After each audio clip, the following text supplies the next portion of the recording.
Hello and welcome to Auto Shenanigans. How the devil are you? Have you had a good week? My name is John. Thank you very much for joining me for another exciting Great British Road journey. This week we're still exploring the mighty fine county of Cheshire. We had a good time last week, didn't we, with ice cream and delightful places like Chester. Hopefully this week it'll be much more of the same as we take a journey from Alsager to Northwich. As always, to help navigate our way around, we'll be using my 1923 Michelin guidebook, period correct maps, and if you've never heard of Alsager, don't worry about it, neither have I. I only came here because of the name, Alsager, thought to be named after a Norwegian called Ayla, who had an acre of land in this location. Yeah, sure, okay, whatever you say. My guidebook does list Alsager. In those days there are around 2,500 people living here, and where it lists things to see or do, all it says is lake. I assume it's this one, known as the Mere, which is in the middle of the town. Originally it was surrounded by open land and was part of a large country estate, but over the years we've sort of built on the land and the lake size has shrunk down from 9 acres to 4. In the days of my guidebook we would have at least been able to wander around parts of the lake, but today it's completely surrounded by private properties and there's only a few points of access for viewing. I wouldn't waste your time. Alsager is perhaps more known for what was once a huge ammunition manufacturing facility that was constructed in 1940, and they made bullets, which they're still doing today, making NATO-certified ammunition. But I like a silly story, and this place has one. In the mid-1980s, a former employee and resident of Alsager was sent to prison for stealing from the factory. He was quickly caught and the items recovered, one of which was a rocket launcher, and I just love the idea that there was some bloke living in a two-bed semi with a rocket launcher as his coffee table centrepiece.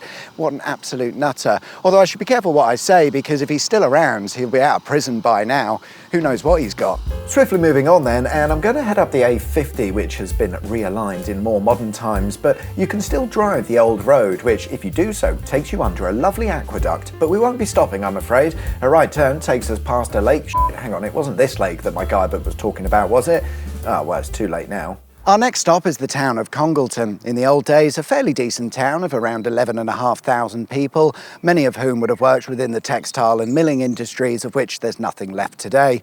My guidebook suggests maybe we'd like to visit the Lion and Swan Inn, a 17th century coaching inn, but it's a bit early for drinking, so instead we'll visit another guidebook suggestion, St Peter's Church. What the f*** is this? OK, the tower is old, but obviously the rest of it has been modelled on a Victorian sewerage pumping station, which sounds about right considering it was built in 1840. I'm not overly convinced by its design. It doesn't look particularly inviting, but it's perfect for a railway works. There's been a church of sorts on the site since the early 15th century. However, over the years, the buildings have been replaced with newer structures.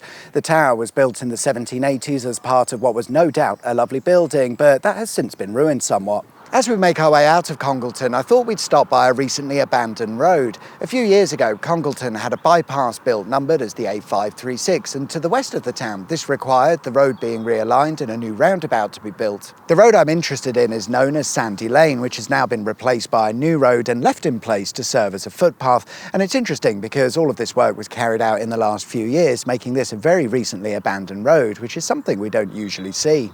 From there, we'll be taking the A54, which, other than having that roundabout added, remains just as bland as it was in the old days. There's not much to see, but it isn't long before we arrive at the next town known as Holmes Chapel, which, according to some old maps, was once a street with a couple of houses, but today it's much larger. Why is this? Well, my guidebook's got no idea. It doesn't even have a population count, supporting the theory that it was once just a couple of houses on a street. The only explanation for the town's growth that I can find is housing development.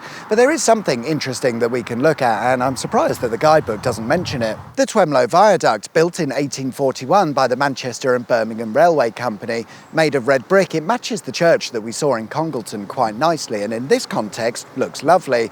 There are 23 arches, each with an 18-metre span, and they carry the railway over the River Dane at a height of around 34 metres. And interestingly, at the time of its construction, the population of Holmes Chapel more than doubled owing to the high number of workers who moved in to build the viaduct.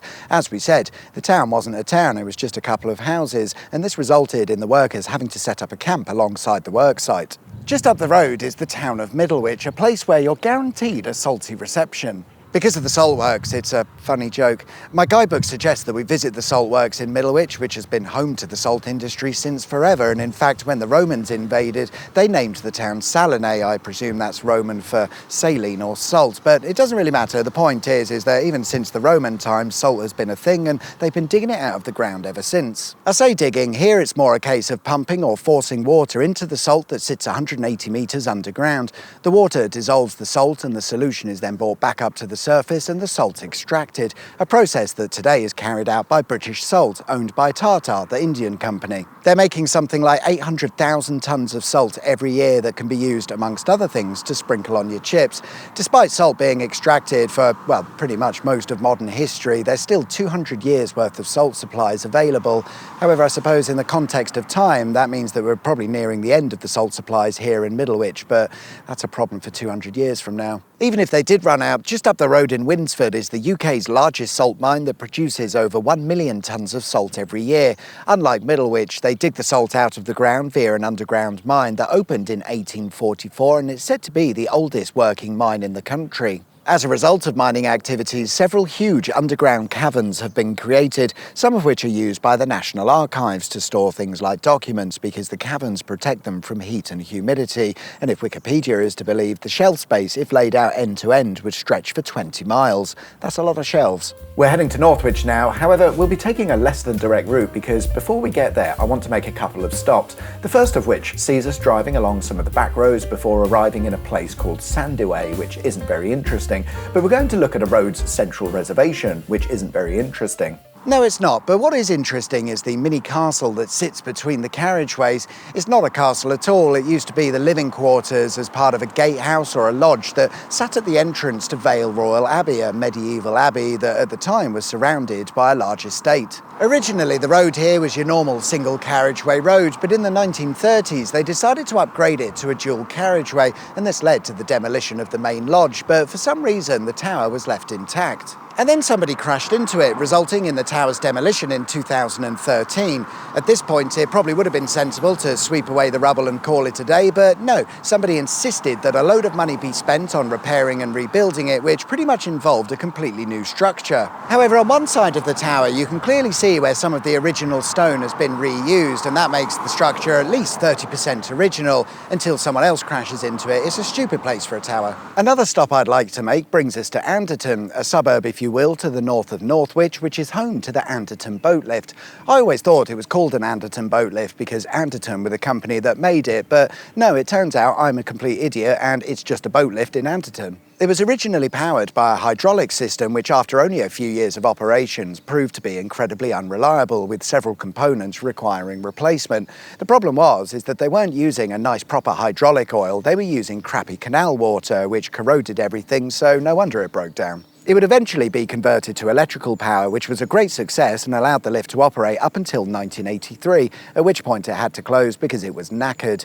But in the early 2000s, restoration works was carried out, and interestingly, they converted it back to a hydraulic power system, although this time using proper hydraulic oil.